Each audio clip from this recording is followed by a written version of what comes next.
কিভাবে বুঝবেন কোনো ব্যক্তির স্ট্রোক হয়েছে? আর স্ট্রোক যদি হয় তৎক্ষণাৎ করণীয় কি?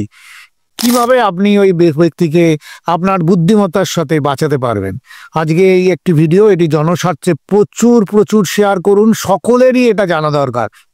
তা কেউ যদি হঠাৎ করে দেখেন যে কথা জড়িয়ে যাচ্ছে, মুখে জল খাচ্ছে, জল পড়ে যাচ্ছে, বা মুখ বেঁকে যাচ্ছে, হাত বা পা তুলতে পারছে না, তাহলে এটা ধরেই নেবেন যে স্ট্রোক হয়েছে।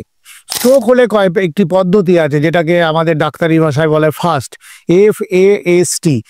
এফ এ হলো ফেস, ফেস এক পাশে বেঁকে যাবে। এতে আর্ম, হাত দুর্বল হয়ে যাবে, হাত উঠবে না। এসে স্পিচ, মানে কথা জড়িয়ে যাবে, কথা বললে সেটা বোঝা যাবে না।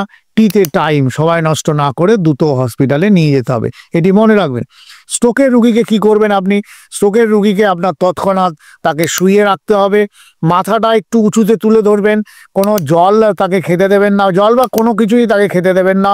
শ্বাস প্রশ্বাস, জামা কাপড় ছেড়ে আলগা করে দেবেন, শ্বাস প্রশ্বাস চলাচলের ঠিক ব্যবস্থা করে দেবেন। এছাড়া যদি বমি হয় তাহলে এক পাশ হয়ে শুইয়ে দেবেন। রুগীকে জোর করে হাঁটানো, জোর করে কথা বলার চেষ্টা একদম করবেন না। আর দ্রুত হাসপাতালে নিয়ে যান। অথবা যদি আপনার কাছাকাছি কোনো হসপিটাল থাকে 108 নম্বরে ফোন করুন। আর মনে রাখবেন, এই দ্রুত আপনার পদক্ষেপ এবং এই বুদ্ধিমত্তার জন্য একটি মানুষের জীবন বাঁচতে পারে। নমস্কার।